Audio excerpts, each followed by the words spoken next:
आज के इस क्लास में हम लोग पढ़ेंगे साइंस, और साइंस के बारे में यानी कि साइंस यानी कि विज्ञान के बारे में पढ़ेंगे, और विज्ञान का क्या क्या प्रारूप है वो हम लोग पढ़ेंगे। तो विज्ञान जो होती है हमारी 3 प्रकार की होती है, ठीक है।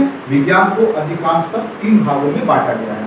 पहला जो होता है वो होता है हमारा फिजिक्स, दूसरा होता है केमिस्ट्री और तीसरा होता है बायो। लेकिन इस क्लास में हम लोग केवल चलेंगे फिजिक्स के तरफ यानी कि भौतिकी की तरफ। तो चलिए आगे बढ़ते हैं और देखते हैं क्या क्या है इसमें, ठीक है। चलिए, तो पहला जो है वो आपको दी गई है विज्ञान यानी कि साइंस, ठीक है। साइंस यानी कि विज्ञान। तो चलिए पहला नंबर क्वेश्चन जो है वो साइंस यानी कि विज्ञान किसे कहते हैं, ठीक है। तो विज्ञान हम लोग किसको कहते हैं? देखिए, इस धरती पे जितने सारे खोज हुए, ठीक है, इस धरती पे जितने सारे खोज हुए हैं वो सब विज्ञान के ही देन है। विज्ञान यदि नहीं होती तो बहुत सारे वस्तु आज ऐसे ही रह जाते, ठीक है। तो विज्ञान का ही देन है, जिसे हम लोग अभी बात करते हैं, जो भी सारा फोन अभी चल रहा है वो सब विज्ञान का ही देन है। क्योंकि हम लोग बात कर रहे थे मोबाइल से, कंप्यूटर से, देखिए बहुत सारे फोटो बनानी होती है तो बहुत जल्दी से हम लोग डाटा एंट्री भी कर देते हैं, फोटो भी निकाल देते हैं। ये सब किसका देन है? तो ये सभी चीजें जो है वो विज्ञान की देन है, ठीक है। अब हम बढ़ते हैं विज्ञान के डिफिनेशन देखते हैं, ठीक है। तो साइंस यानी कि विज्ञान किसे कहते हैं? देखिए, मनुष्य द्वारा किए गए अवलोकन एवं प्रयोग द्वारा वास्तविक एवं क्रमबद्ध ज्ञान को ही विज्ञान कहा जाता है। आज का युग विज्ञान का युग है।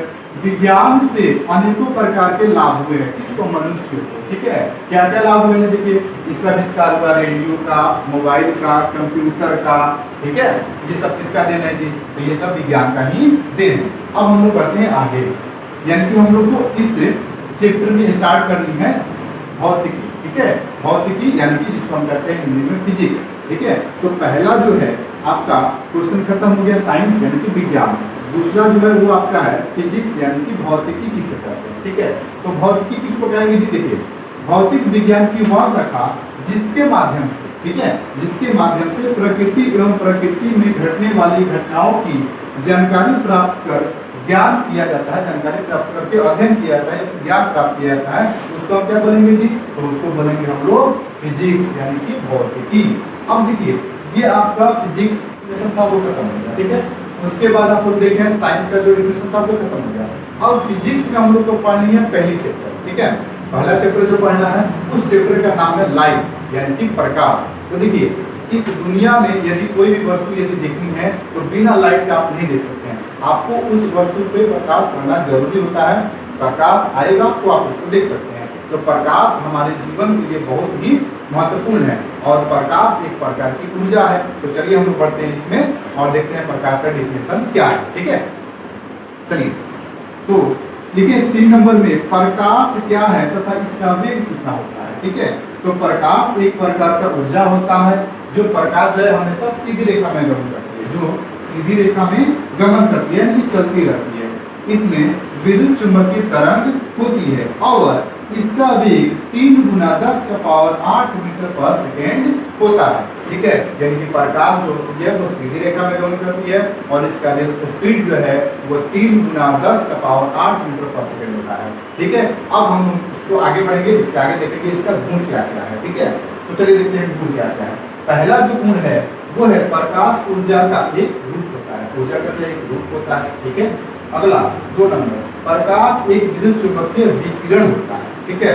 अगला 3 नंबर, प्रकाश निर्वात में भी गमन करता है। निर्वात कहने का मतलब क्या? कि प्रकाश जो है जहाँ पे हवा नहीं होती है वहां पर भी चलते रहता है, यानी कि वो दौड़ते रहता है, ठीक है। अगला है प्रकाश विद्युत चुंबकीय तरंग भी होता है, यानी कि प्रकाश कभी कभी विद्युत के जैसा भी व्यवहार करते रहता है। अब हम लोग बढ़ेंगे आगे और कुछ डिफिनेशन हम लोग देखेंगे। देखिए, क्लास 10th का जो बैच चल रहा है ना, इसमें इन सभी डिफिनेशन का बहुत ज़्यादा योगदान है। जैसे ही आप लोग आगे बढ़िएगा तो ये सभी चीज़ें धीरे धीरे करके आपके सामने आएगी, तो आप लोग को थोड़ा सा दिक्कत ना हो, इसलिए हम लोग क्या किए हैं, एक एक करके यहाँ पे लिखा गया है सभी का परिभाषा, ठीक है। जैसे देखिए 4 नंबर क्वेश्चन में आपको दी गई है निम्नलिखित की परिभाषा दे, और पहला नंबर जो है यानी कि ये नंबर वो कह रहा है किरण। किरण क्या होती है, ठीक है। किरण क्या होती है? तो किरण जैसे प्रकाश यदि आपका गमन कर रहा है उसी की जो रास्ते जो अभी देखें आप लोग, अभी आप लोग को बताया गया कि प्रकाश होती है वो सीधी रेखा में गमन करती है, तो उसमें आएगा आपका किरण। तो चलिए देखते हैं किरण का डेफिनेशन क्या होता है। देखिए, किरण यानी कि किरण किसे कहते हैं? प्रकाश की चलने की पथ को, यानी कि प्रकाश के चलने के रास्ते को किरण कहते हैं। ठीक है, तो यहाँ पे लिखा गया है प्रकाश की चलने की पथ को क्या कहा जाता है जी? किरण कहा जाता है। अगला है प्रकाश पुंज क्या होता है। देखिए प्रकाश पुंज क्या होता है, ये सभी डिफिनेशन आगे आएगी, इसलिए आप लोगों को इसका जानकारी आपको अभी दी जा रही है। प्रकाश पुंज क्या होता है? तो प्रकाश पुंज कहने का मतलब क्या है कि किरण के बहुत सारे समूहों को क्या कहेंगे? प्रकाश पुंज कहेंगे। ठीक है, देखिए तो इसी तरह से प्रकाश पुंज यानी कि किरणों के समूह को प्रकाश पुंज कहा जाता है। कहते हैं लहरों से टकरा करके नौका कभी पार नहीं होती और कोशिश करने वाले की कभी हार नहीं होती। इसलिए आप लोग भी कोशिश करते रहिए, धीरे धीरे आगे बढ़ते रहिए। चलिए आगे बढ़ते हैं सी नंबर में। सी नंबर में है समानांतर प्रकाश पुंज। समानांतर प्रकाश पुंज क्या होती है? जो एक समान हो, क्या हो?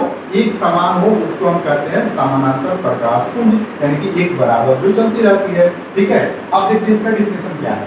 वैसा प्रकाश पुंज जो समानांतर होती है तो उसे समानांतर प्रकाश पुंज कहा जाता है। ठीक है, अगला है अभिसारी प्रकाश। ठीक है, अभिसारी प्रकाश पुंज का डिफिनेशन हम लोग देखेंगे। इसमें कहा गया है कि यदि प्रकाश पुंज आगे बढ़ने पर एक बिंदु पर मिलती है तो उसे अभिसारी प्रकाश पुंज कहा जाता है। ठीक है, जैसे मान लीजिए बहुत सारे प्रकाश आकर के एक बिंदु पर यदि इकट्ठा होते हैं तो उसको हम क्या कहेंगे? तो उसका नाम हम बोलेंगे अभिसारी प्रकाश पुंज बोलेंगे। ठीक है, अगला अपसारी प्रकाश पुंज क्या होती है?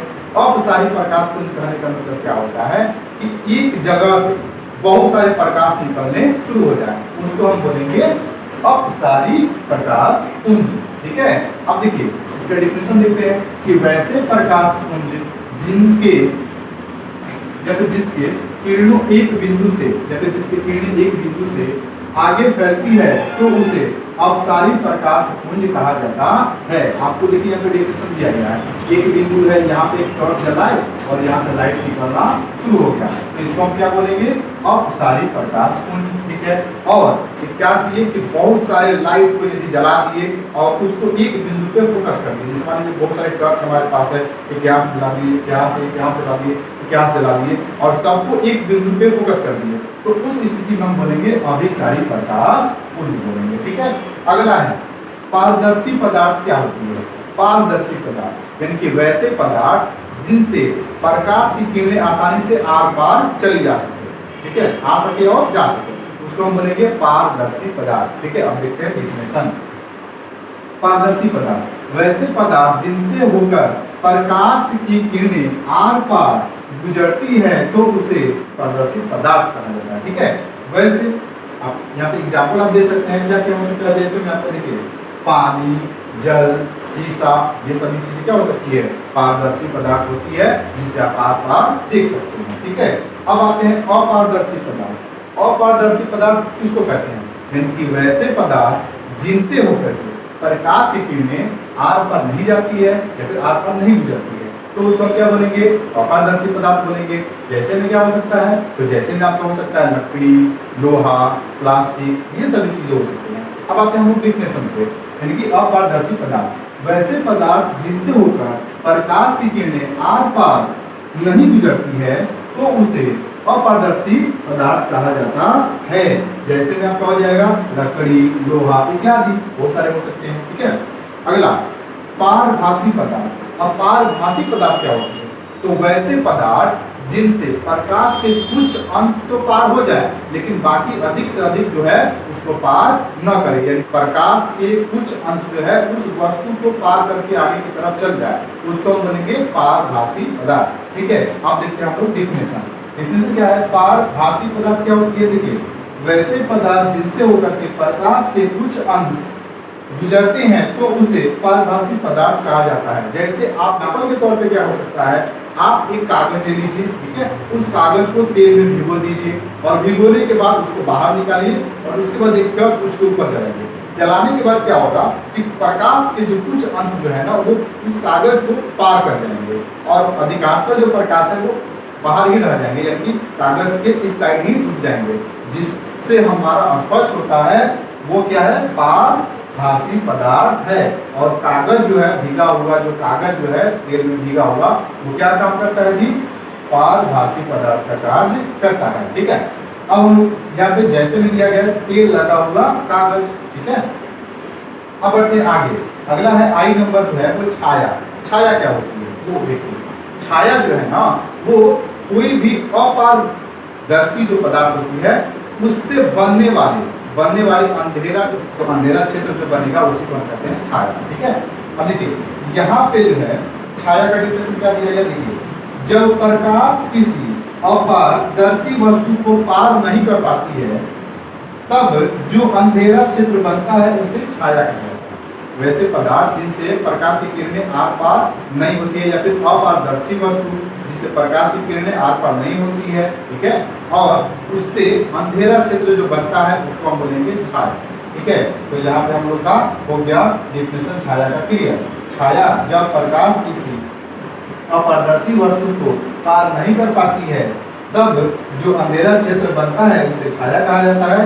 जैसे में हो जाएगा मनुष्य की छाया। अभी हम आपके सामने यहाँ पे खड़े हुए हैं, देखिएगा हमारा थोड़ा बहुत छाया जो है परछाई जिसको हम कहते हैं वो आपके सामने बनता हुआ नजर आ रहा होगा। ठीक है, थोड़ा बहुत तो दिखता होगा नहीं, ठीक है, और बहुत सारे कम ही होगा, तो इंसान की छाया यहाँ पे हम लोग बोल सकते हैं। अगला है दीप्त पिंड क्या होता है, या फिर दीप्त पिंड किसको कहते हैं। ठीक है, यानी कि वैसा पिंड जो खुद से प्रकाश उत्पन्न करे उसको हम कहते हैं दीप्त पिंड। अब देखते हैं इसका डिफिनेशन। ठीक है, तो देखिए डिफिनेशन क्या है। दीप्त पिंड वैसे पिंड जो स्वयं प्रकाश उत्सर्जित करते हैं तो उसे दीप्त पिंड कहा जाता है। जैसे सूर्य जो है वो खुद से अपना प्रकाश क्या करते हैं, उत्पन्न करते हैं। ठीक है, तो उसको हम कहेंगे दीप्त पिंड।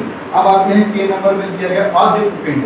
अदीप्त पिंड किसको कहेंगे, यानी कि वैसे पिंड जो खुद से प्रकाश उत्पन्न नहीं करते हैं उसको हम क्या कहेंगे, अदीप्त पिंड कहेंगे। ठीक है, तो देखिए वैसे पिंड जो स्वयं प्रकाश उत्सर्जित नहीं कर सकते हैं तो उसे अदीप्त पिंड कहा जाता है। जैसे आप हो जाएगा चंद्रमा, ठीक है, उनका कोई प्रकाश नहीं हो सकता है, और बहुत सारे छोटे छोटे वस्तु भी हो सकते हैं जैसे टेबल हो गया, कुर्सी हो गया इत्यादि। ये सब क्या है, दीप्त पिंड है जो कि खुद का इसका प्रकाश नहीं होता है। ठीक है, तो आज के इस क्लास में यहीं तक